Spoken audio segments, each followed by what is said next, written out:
হেদায়েত পাওয়ার মতো মন থাকতে হবে। হেদায়েত দুনিয়ার কোনো মানুষের হাতে আল্লাহ দেয় নাই, হেদায়েত আল্লাহর কুদরতি হাতে রেখে দিয়েছেন। আল্লাহ রাব্বুল আলামিন বলেন, ইউদিল্লু বিহি কাসীরা ওয়া ইয়াহদি বিহি কাসীরা ওয়া মা ইউদিল্লু বিহি ইল্লাল ফাসিকিন। আল্লাহ বলেন, হেদায়েত হে নবী আমি আপনার হাতে দেই নাই। আপনি চাইলেই তো আবু জেহেলকে হেদায়েত দিতে পারবেন না, আপনি চাইলে আবু লাহাবকে হেদায়েত দিতে পারবেন না।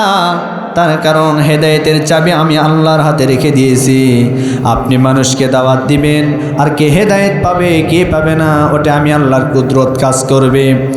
আবু জেহেলের হেদায়েতের মন ছিল না, আবু লাহাবের হেদায়েতের মন ছিল না, যার কারণে আল্লাহ রাব্বুল আলামিন তাদেরকে হেদায়েত দেয় নাই। পক্ষান্তরে হযরত ওমর হেদায়েতের মন ছিল, বড় সন্ত্রাসী আমার রাসূলের মাথা নেওয়ার জন্য গিয়েছিল, কিন্তু আমার রাসূলকে দেখার সাথে সাথে কালেমা পড়ে মুসলমান হয়ে গেছে। হেদায়েতের মন থাকতে হবে। এজন্য কোরআনটা হচ্ছে হুদাল লিন্নাস।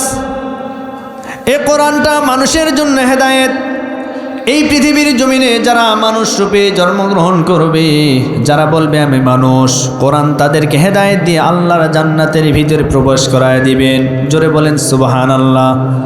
এই কোরআনের ভিতরে ভালো মন্দ আছে, এই কোরআনের ভিতরে ন্যায় অন্যায় আছে।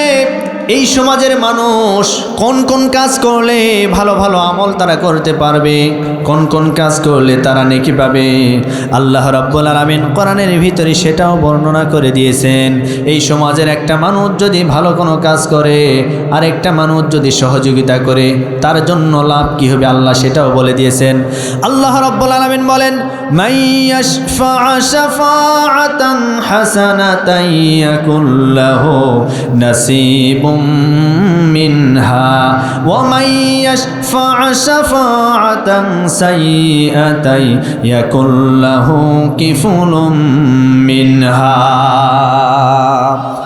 আল্লাহ বলেন, কোনো মানুষ যদি ভালো কোনো কাজ করে, আরেকটা মানুষ ওই ভালো কাজের সহযোগিতা করে, সাহায্য করে, হেল্প যদি করে, একটা মানুষ ভালো কাজ করার কারণে যে আল্লাহর কাছ থেকে নেকি অর্জন করবে, আরেকটা মানুষ সাপোর্ট করার কারণে সমপরিমাণ নেকি আল্লাহ তার আমলনামায় দান করে দিবেন। আরেকটা মানুষ যদি অন্যায় কোনো কাজ করে, পাপাচারের সাথে লিপ্ত হয়ে যায়, সমাজের ভিতরে গান বাজনার আসর দেয়, মানুষের উপরে জুলুম করে, মানুষের ঘর বাড়িতে ডাকাতি করে, এই কাজ যেই ব্যক্তি করবে আর যেই ব্যক্তি তাকে সাহায্য করবে, মানুষের ঘর বাড়িতে ডাকাতি করে, চুরি করে, যে না পাপের অধিকার হয়ে যাবে, আরেকটা মানুষ যেভাবে তাকে সাপোর্ট করবে, সমপরিমাণ পাপের অধিকারী আল্লাহ তাকে বানায়া দিবে। এজন্য আমার ভাইয়েরা, ভেবে চিন্তা আমাদেরকে কাজ করতে হবে, ভেবে চিন্তা আমাদেরকে মানুষদেরকে সাপোর্ট করতে হবে। আমরা যখনই যা মন চাইবে আমরা সেটা করতে পারবো না, বরং আমাদের সমাজে যারা ভালো ভালো কাজ করতে চায়, যেই সমস্ত মানুষগুলি নামাজের সাথে যাদের সম্পর্ক, আল্লাহর দ্বীনের সাথে যাদের সম্পর্ক, যারা বলে এই জমিন যার আইন চলবে তার, আমরা তাদেরকেই সবসময় সাপোর্ট করতে চাই। ঠিক কিনা বলেন আমার ভাইরা? এই জমিন কার? আরো জোরে বলেন, এই জমিনে আইন চলবে কার? আল্লাহ রাব্বুল আলামিন বলেন, তাবারাকাল্লাযী বিয়াদিহিল মুলকু ওয়া হুয়া আলা কুল্লি শাইইন কাদির। জোরে বলে আল্লাহু আকবার। আল্লাহ রাব্বুল আলামিন বললেন, সমস্ত ক্ষমতা, সমস্ত নেতৃত্ব, সমস্ত কর্তৃত্ব একমাত্র যার হাতে। গলার আওয়াজ ছেড়ে দিয়ে বলেন তার নাম কি? আমি আপনাদের সামনে কোরআনে কারিমের সূরাতুল হজের 41 নম্বর আয়াতে কারিমা তেলাওয়াত করেছি। জোরে বলেন কোন সূরা? জোরে বলেন। আল্লাহ রাব্বুল আলামিন বলেন, আল্লাযীনা ইম্মাক্কান্নাহুম ফিল আরদি আকামুস সালাতা ওয়া আতাউস যাকাতা ওয়া আমারু বিল মা'রুফি ওয়া নাহাউ আনিল মুনকার। আল্লাহ বলেন, আমি যাদেরকে দুনিয়াতে নেতা বানিয়েছি, আমি যাদেরকে পরিবারের নেতৃত্ব থেকে রাষ্ট্রের নেতৃত্বে যাদেরকে চেয়ারে বসায় দিব, তাদেরকে 4টা দফা দিয়ে দিলাম। তারা নেতা হওয়ার পরে 4টা দফা তারা সমাজ, পরিবারে এবং রাষ্ট্রে কায়েম করবে।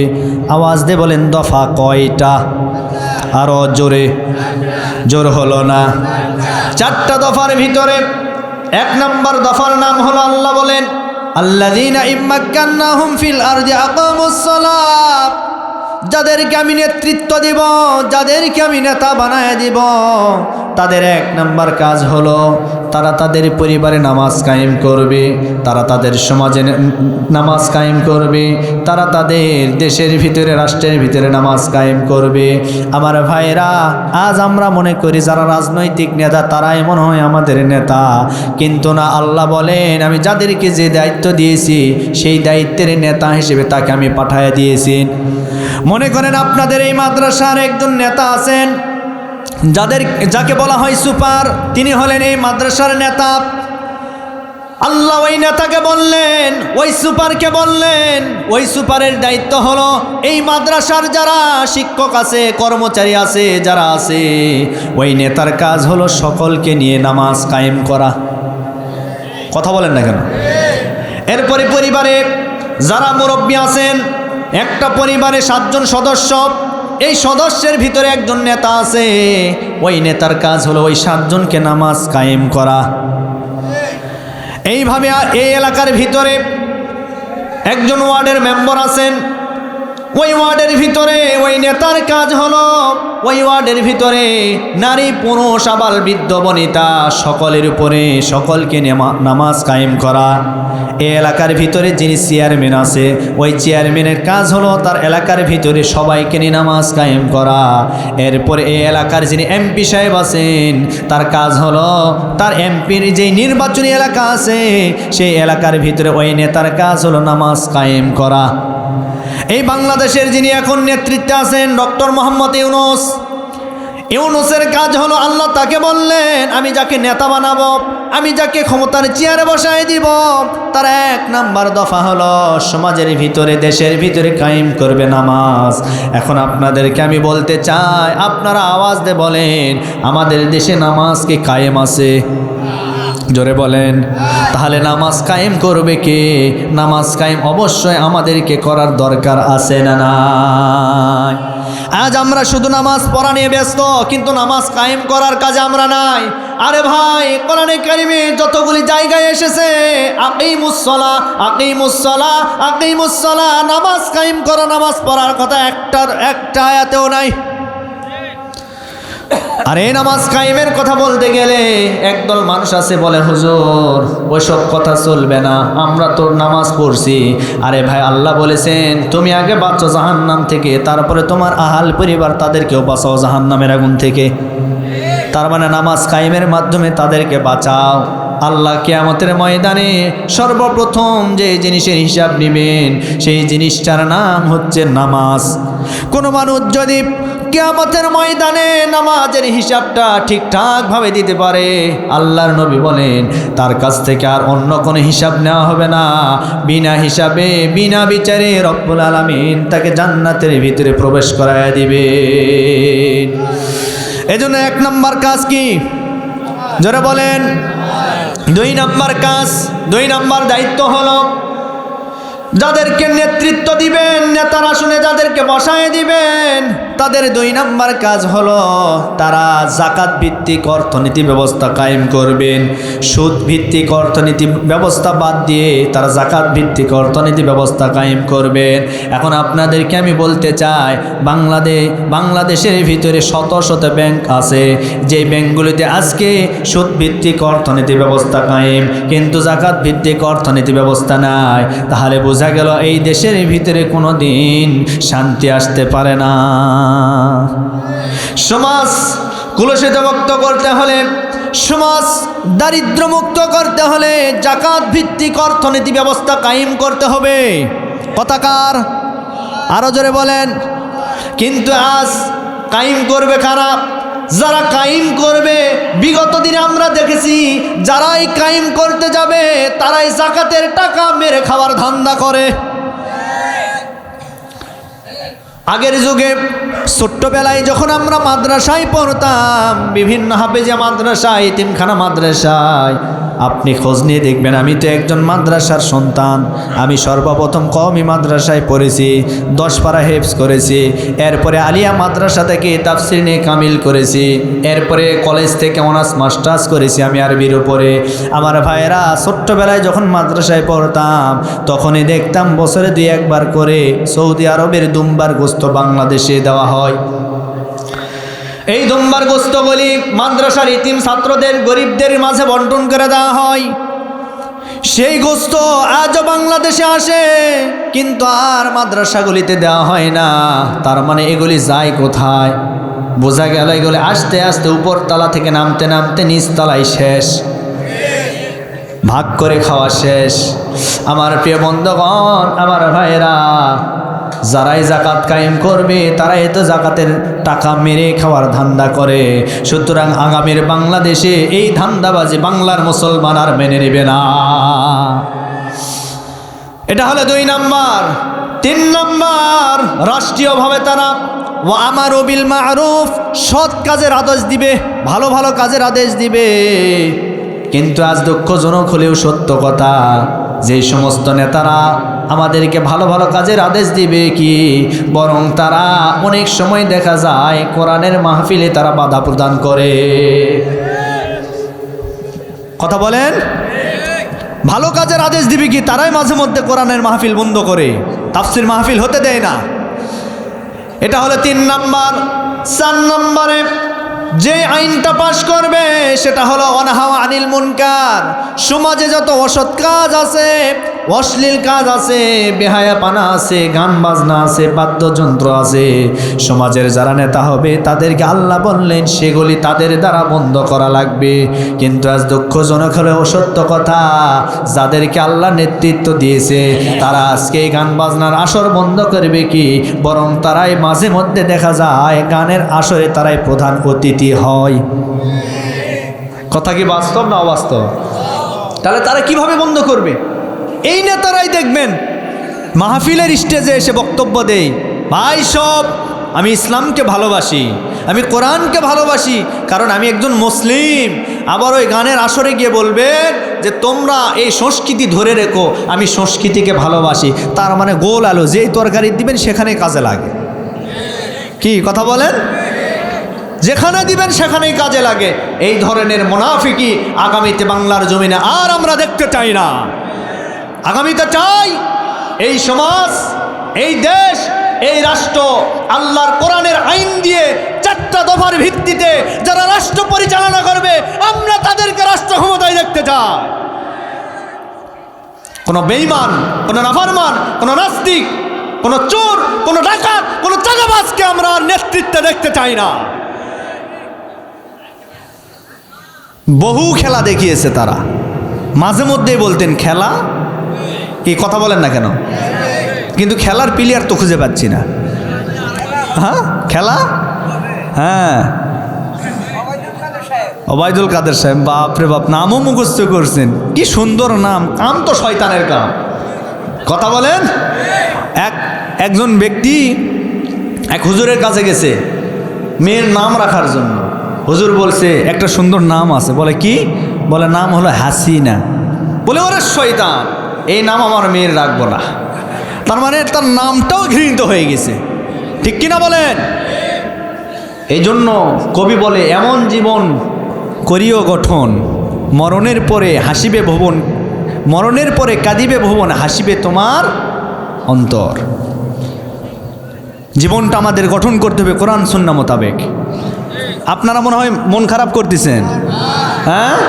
আলোচনা চলছে, লিল্লাহে তাকবীর। এগুলি ওয়াজ।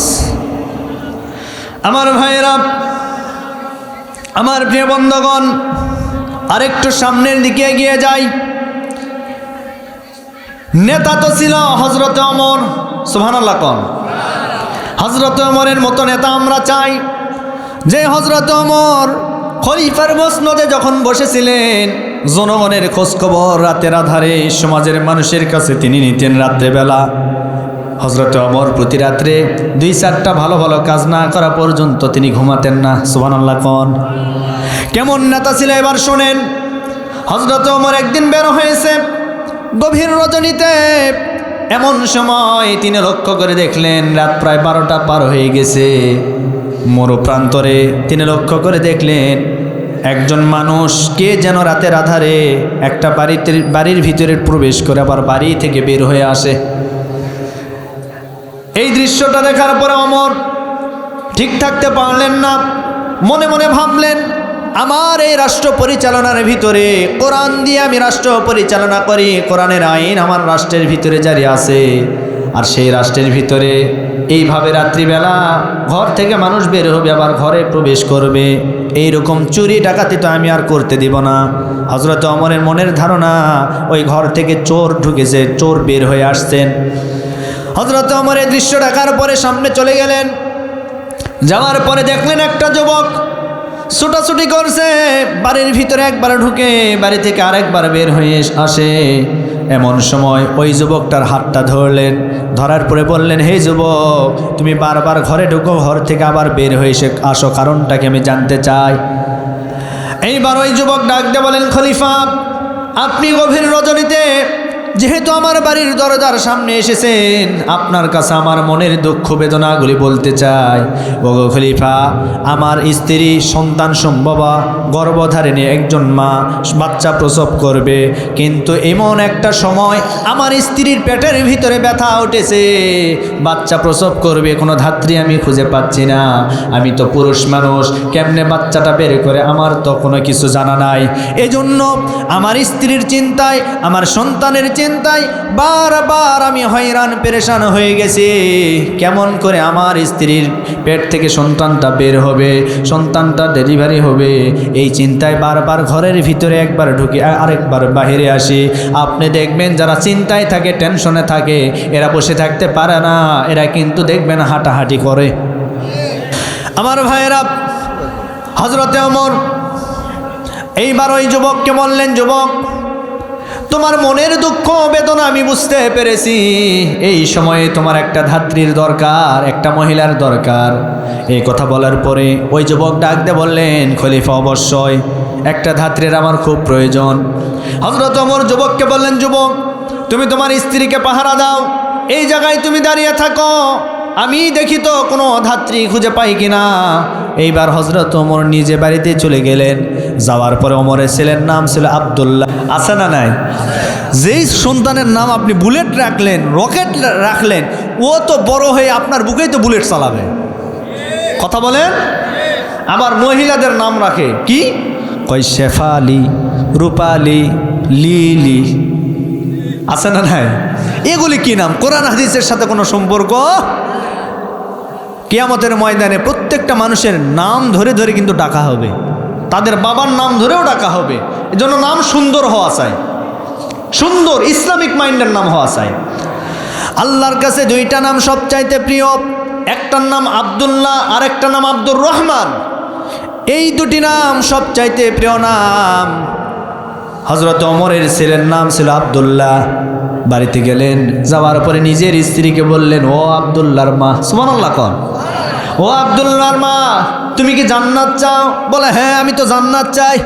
জান্নাত যদি তুমি ক্রয় করতে চাও, এই রাত্রিবেলা ঘুমাইলে হবে না, আমার সঙ্গে উঠে আসো। এইবার বললেন, ওগো স্বামী, এই রাত্রিবেলা আবার জান্নাত আমি কোথায় পাবো? জান্নাত তো এই রাত্রিবেলা পাওয়া যাবে না, বরং জান্নাত পেতে হলে আমাকে তো এই রাত্রিবেলা তাহাজ্জুদের নামাজে দাঁড়াতে হবে। কথা বলেন ঠিক কিনা? কিন্তু আপনি রাতের বেলা আমাকে হাত ধরে বের করে নিয়ে যাচ্ছেন, রাস্তায় কি জান্নাত পাওয়া যায়? হযরত ওমর বললেন, আসো আসো, জান্নাত নিতে চাও তো আমার সাথে আসো, অত বেশি কথা বলিও না, দেখবেন মেয়েরা কিন্তু একটু পিছুক হয়। স্বামী যদি একটা কথা বলে যে এই কথা তুমি কাউকে বলবা না, দেখবেন ও যতক্ষণ না বলছে ওর পেটের ভাতই হজম হবে না। ঠিক কি না বলেন? আবার স্বামী যদি এসে বলে যে প্রাণের স্ত্রী, আমি তোমাকে একটা কথা বলতে চাই, তবে এখন বলবো না, আমি রাত্রিবেলা যখন একসঙ্গে আমরা নিরালা অবস্থায় থাকবো, দুজনে একত্রিত থাকবো, তখন বলবো। ও দেখবেন সারা দিন স্বামীকে বলে, স্বামী কি বলবেন একটু বলেন, একটু জলদি করে বলেন। দেখবেন মানে ওর কানের কাছে এসে বারবার একটি কথা বলে। এটা মহিলাদের অভ্যাস। মা বোনেরা আসছেন তো এই জন্য তাদেরকে বললাম যে এটা মহিলাদের একটি অভ্যাস। এইবার খলিফাতুল মুসলিমিন হযরত ওমরের স্ত্রী বললেন, আব্দুল্লাহর মা বললেন, স্বামী জান্নাত কি রাস্তায় পাওয়া যায় নাকি? জান্নাত কি মরুভূমিতে পাওয়া যায় নাকি? জান্নাত পেতে হলে আমাকে তো ইবাদত করতে হবে, নামাজ বন্দেগী পড়তে হবে। এই গভীর রজনীতে আমি নামাজ আদায় করতে চাই। হযরত ওমর হাতটা ধরলেন, ধরার পরে বললেন, আব্দুল্লাহর মা তুমি বুঝবা না, তুমি বুঝবা না, আসো আসো আমার সঙ্গে আসো। এইবার যাওয়ার পরে হযরত ওমর তার নিজের স্ত্রীকে কি করলেন দেখেন, হাতটা ধরে ওই যুবকের ঘরের কাছে নিয়ে চলে গেলেন। যাওয়ার পরে বললেন, এই যে ঘর দেখতে পাচ্ছ, এই ঘরের ভিতরে একটা মহিলা আছে, যে মহিলার বাচ্চা ডেলিভারি হবে। এই মহিলার পেট থেকে বাচ্চাটা এই মুহূর্তে বের করতে হবে। কোনো ধাত্রী রাত্রিবেলা কোথাও খুঁজে পাওয়া যায় নাই। তুমি যদি আল্লাহর জান্নাত পেতে চাও, এই মুহূর্তে ধাত্রীর কাজ তোমাকে করতে হবে। মহিলার পেটের ওই বাচ্চাটা তোমাকে এই মুহূর্তে ডেলিভারি করা লাগবে। সুবহানাল্লাহ কোন। তার মানে তারাই তো নেতা, তারা জনগণের সেবাকে আল্লাহর জান্নাত পাওয়া মনে করে। কথা বলেন। হযরত ওমর এইবার বললেন, তুমি যদি জান্নাত পেতে চাও তাহলে বাচ্চাটা বের করো। খলিফা হযরত ওমরের স্ত্রী ঘরের ভিতরে প্রবেশ করলেন। প্রবেশ করার পরে বাচ্চা ডেলিভারি হয়ে গেল। যুবককে খবর দিলেন, যুবক তোমার একটা সন্তান হয়েছে। সুবহানাল্লাহ কোন। সন্তানও ভালো আছে, এরপরে মাও ভালো আছে। এখন তোমার কাজ হয়ে গেছে, আমরা আমার বাড়িতে চলে যেতে চাই। হযরত ওমর নিজের স্ত্রীর হাতটা আবার ধরলেন। ধরার পরে কিছু দূর চলে গেলেন। এমন সময় ওই যুবকটা খলিফার পিছনে পিছনে হাঁটতে লাগলেন। খলিফাকে ডাক দিয়ে বললেন, খলিফা একটু দাঁড়ান, একটু দাঁড়ান। আপনি যেই মহিলাটাকে এই মুহূর্তে ধাত্রীর কাজে আমার বাড়িতে নিয়ে এসেছিলেন, আমার স্ত্রী সন্তানটা ডেলিভারি করালো, আমি এই মুহূর্তে তাকে বিনিময়ে কিছু টাকা দিতে চাই, অর্থ দিতে চাই। হযরত ওমর বললেন, ও যুবক তুমি কাকে অর্থ দিতে চাও? তুমি কি জানো যেই মহিলা এই মুহূর্তে ধাত্রীর কাজ করলো, যেই মহিলা বাচ্চা ডেলিভারির কাজ করলো, এই মহিলা সাধারণ কোনো মহিলা নয়। এই মহিলাই হচ্ছে আমার সন্তানের মা, আব্দুল্লাহর মা, আমার প্রিয়তমা স্ত্রী। তুমি কাকে টাকা দিতে চাও? টাকা লাগবে না, বরং আমি তোমার কাছে মাফ চাই। কি চাই? আমি তোমার কাছে মাফ চাই। বলে কেন? এই যে তুমি কষ্ট পাচ্ছিলে এই রাতের বেলা, আমার উচিত ছিল তোমার খোঁজ খবর নেওয়ার, আমার উচিত ছিল, কিন্তু আমি নিতে পারি নাই। যুবক তুমি আমাকে মাফ করে দাও। সুবহানাল্লাহ পড়েন। দেখেন হযরত ওমর বললেন, তুমি আমাকে মাফ করে দাও, আমি তো তোমার খোঁজ খবর নিতে পারি নাই। তুমি যদি কিয়ামতের ময়দানে আল্লাহর আদালতে আমার নামে যদি মামলা দায়ের করো, আমি আল্লাহর আদালত থেকে বাঁচতে পারবো না। কেমন নেতা ছিল! আর আমার দেশের নেতারা কি অবস্থা, যারা বিগত দিনে নেতৃত্ব দিয়েছে, আগে রিক্সা চালাইতো, রিক্সা চালিয়ে খাইতো, সামান্য একটা এমপির পিএস হওয়ার কারণে কোটি কোটি টাকার মালিক হয়ে গেছে তারা। এগুলি টাকা তো মনে হয় জিব্রাইল ফেরেশতা দিয়ে গেছে নাকি? কার টাকা? সব জনগণের টাকা। কথা বলেন, কথা বলেন।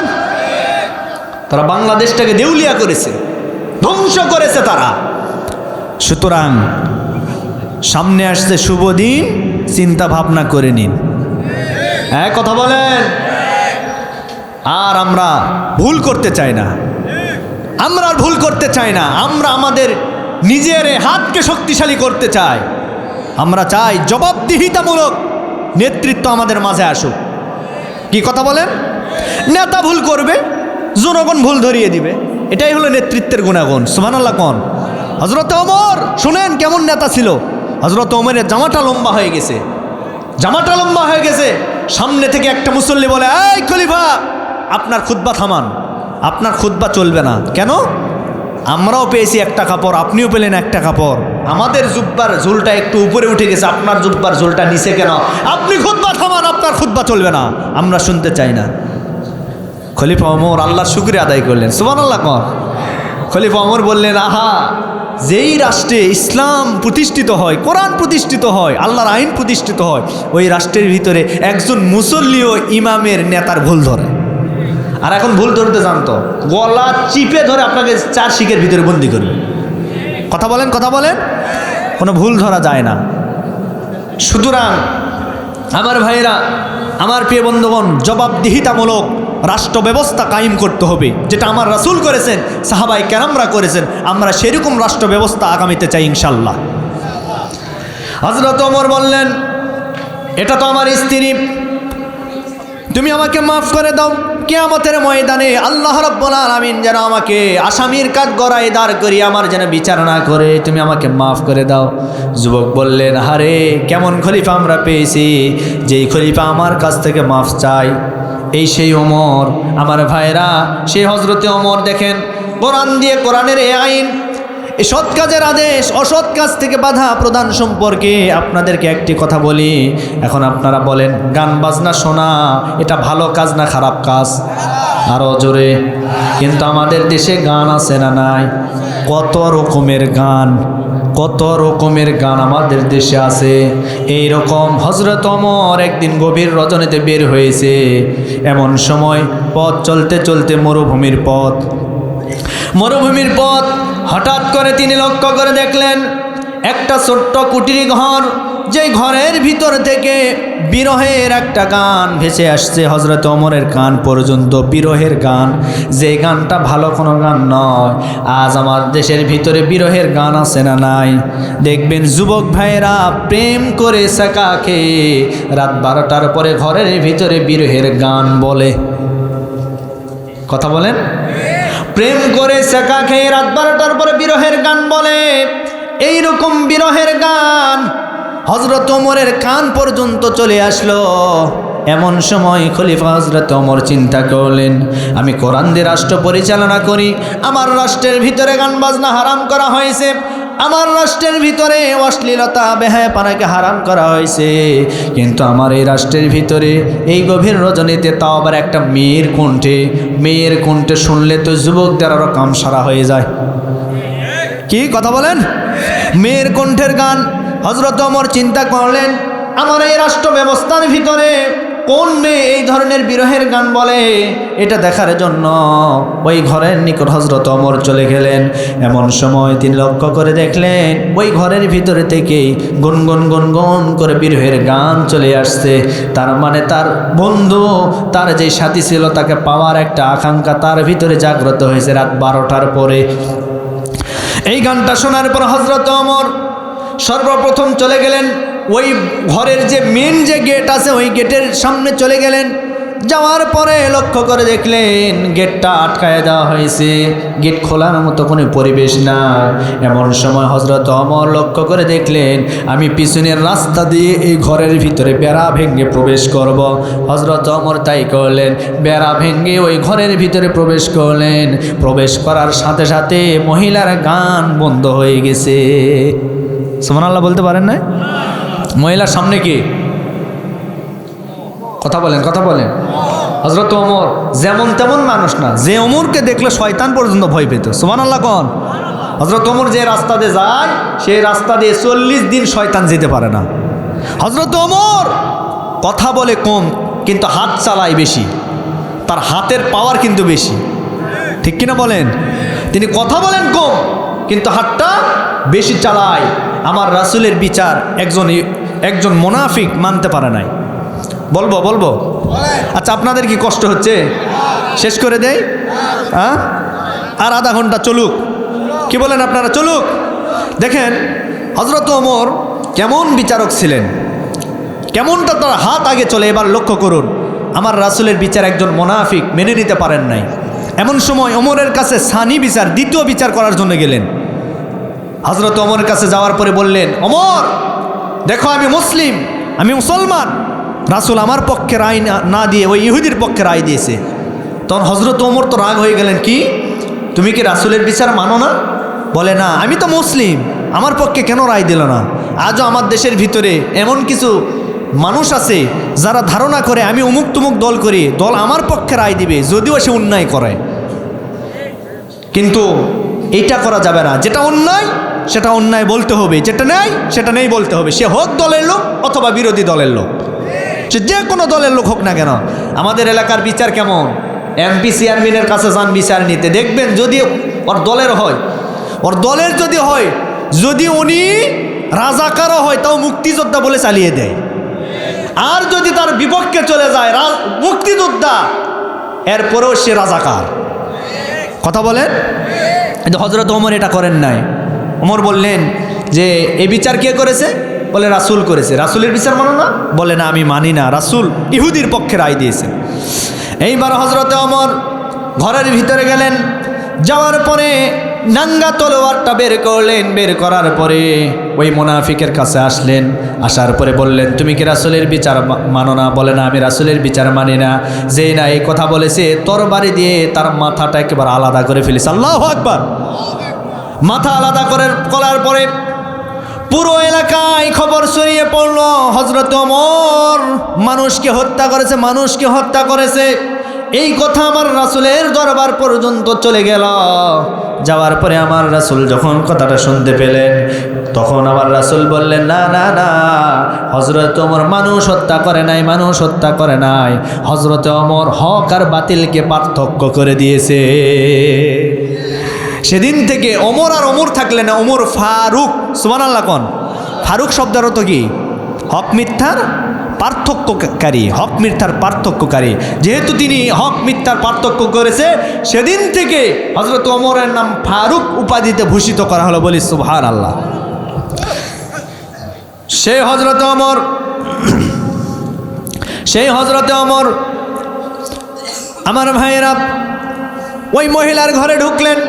ঢোকার পরে বিরহের গান, এমন সময় ওমরকে দেখার পরে গান বন্ধ হয়ে গেছে। কিন্তু মহিলা তো হযরত ওমরকে চিনে না, না চিনে বললেন, এ পথিক, আপনি রাত্রিবেলা আমার ঘরের ভিতরে কেন ঢুকলেন? এ কথা বলার পরে হযরত ওমর বললেন, এই মহিলা, এই মেয়েটি, তুমি যে এই ওমরের রাজ্যের ভিতরে বিরহের গান রাত্রিবেলা একা একা তুমি শুয়ে থেকে গাও, তুমি কি জানো না আল্লাহ কোরআনের ভিতরে গানকে হারাম ঘোষণা করেছেন? হযরত ওমর রাষ্ট্রীয়ভাবে গানকে হারাম ঘোষণা করেছে। তুমি কি জানো না? তুমি যে অপরাধ করেছ, এই অপরাধ করার কারণে হযরত ওমরের আদালতে তোমার নামে, আমি গান বলার কারণে আমি তোমার নামে মামলা দায়ের করব। ওই মেয়েটি ছিল কোরআনের হাফেজা। হাফেজা হওয়ার কারণে এইবার হযরত ওমরকে বললেন, পথিক, আপনি কি, আপনাকে আমি চিনি না, তবে আপনি যে বললেন আমি গান বলেছি, আমি অপরাধ করেছি, এটা আমি স্বীকার করলাম। কিন্তু এই মুহূর্তে গান বলে অপরাধ করে আমি একটা পাপ করেছি, একটা অপরাধ করেছি, আমার একটা বিচার হবে। কিন্তু আপনি যে আমার ঘরে এই মুহূর্তে প্রবেশ করেছেন, আল্লাহর কোরআনের একটা নয়, দুইটা নয়, তিনটা নয়, চারটি আয়াতকে আপনি অমান্য করেছেন। কয়টি আয়াত? এই চারটা আইন শোনা লাগবে না কি বাবা? শোনা লাগবে না? তাহলে হযরত ওমরের নামে মামলা দিবে একটা, সেই মামলাটা কি? ঘরের ভিতর কেন ঢুকলো, তাই না? কি কথা বলেন?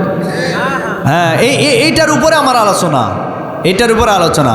তাহলে মেয়েটি কোরআনে কারিমের সূরাতুল লোকমানের 6 নম্বর আয়াতে কারিমা সে অস্বীকার করেছে। অস্বীকার মানে সে লঙ্ঘন করেছে। সূরা লোকমানের ভিতরে এই 6 নম্বর আয়াতের ভিতরে আল্লাহ রাব্বুল আলামিন কি বলেন জানেন? আল্লাহ রাব্বুল আলামিন বলেন, ওয়া মিনান নাসি মান ইয়াশতারি লাহওয়াল হাদিসি লিয়ুদিল্লা আন সাবিলিল্লাহ।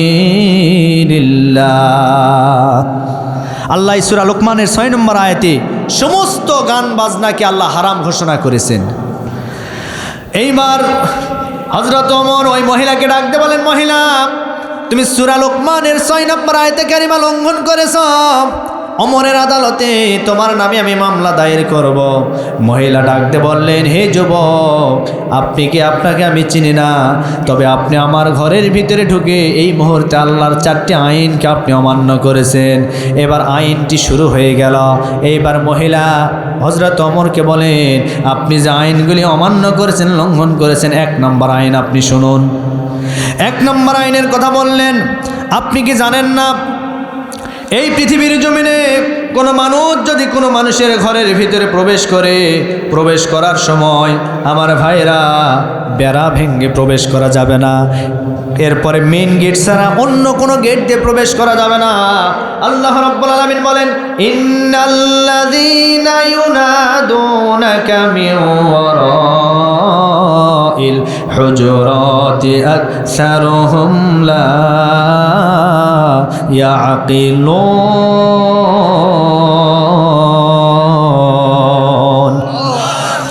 আল্লাহ রাব্বুল আলামিন বলেন, তোমরা কখনো কোনো বাড়িতে অন্য কোনো রাস্তা অবলম্বন করে বেড়া ভেঙে মেন গেট ছাড়া অন্য কোনো রাস্তা দিয়ে প্রবেশ করিও না। কিন্তু আজ আমার সমাজের ভিতরে যদি একটা দরজা বন্ধ হয় আর একটা গোপন দরজা থাকে, সেই দরজা দিয়ে কিন্তু অনেক মানুষ ঢোকে। এটা আল্লাহর কোরআনের আয়াত নিষিদ্ধ করেছেন, এটা হারাম, এটা করা যাবে না। আল্লাহর নবী বলেন, কারো বাড়িতে যদি তোমাকে যেতে হয়, যাওয়ার পরে তোমাকে অনুমতি নিতে হবে। ওই বাড়ির ভিতর থেকে অনুমতি যদি না দেওয়া হয়, তাহলে ওই বাড়িতে প্রবেশ করা যাবে না, সেখান থেকে ফিরে আসতে হবে। কিন্তু আজ আমার দেশের ভিতরে এমন কিছু মানুষ আছে আমার ভাইরা, অনুমতি নেওয়া তো দূরের কথা, যুবকরা দেখবেন শয়তানি করে ভাবিকে সালাম দেয়, আসসালামু আলাইকুম ভাবি। কি কথা বলেন? ও ভাবি আপনি কেমন আছেন, মানে শয়তানি করার জায়গা পায় না। আরে ভাই, আপনাকে সর্বপ্রথম অনুমতি নিতে হবে। অনুমতি ছাড়া ঘরের ভিতরে প্রবেশ করা যাবে না। হযরত ওমর বললেন, আপনি যে আমার ঘরে প্রবেশ করেছেন, তাহলে আপনি আল্লাহর কোরআনের একটা আইন অমান্য করেছেন। আমার মেন গেট আছে, মেন দরজা আছে, এই দরজা বাদ দিয়ে আপনি আমার বেড়া ভেঙে আমার ঘরে প্রবেশ করেছেন। ওমরের আদালতে 1 নম্বর মামলা দায়ের করব। সুবহানাল্লাহ বলতে পারেন না? মামলা শুরু হয়ে গেল, 1 নম্বর মামলা। এবার 2 নম্বর মামলা। 2 নম্বর মামলা এবার শুনেন আমার ভাইরা। 2 নম্বর মামলা হলো, মেয়েটি বললেন, আপনার 2 নম্বর মামলা হলো, আপনি যে আমার ঘরে ঢুকেছেন, আপনি কি জানেন না আল্লাহ কোরআনে ঘোষণা করেছে? আল্লাহ রাব্বুল আলামিন বলেন, ইয়া আইয়ুহাল্লাযীনা আমানু লা তাদখুলু বুয়ুতান গায়রা বুয়ুতিকুম হাত্তা তাস্তানিসু ওয়া তুসাল্লিমু আলা আহলিহা। আল্লাহ রাব্বুল আলামিন বলেন, কারো বাড়িতে প্রবেশ করতে গেলে, কারো ঘরে প্রবেশ করতে গেলে 2 নম্বরে যেই জিনিসটা পালন করতে হবে তার নাম হলো হাত্তা তাস্তানিসু। 2 নম্বরে অনুমতি নিতে হবে। আপনি তো আমার ঘরে ঢুকলেন, অনুমতি নিলেন না। হযরত ওমর কি অনুমতি নিয়েছে? জোরে বলেন। অনুমতি নেওয়ার দরকার আছে না নাই? আমরাও যদি কারো ঘরে ঢুকি, আমাদেরকে অনুমতি নেওয়ার দরকার আছে না নাই?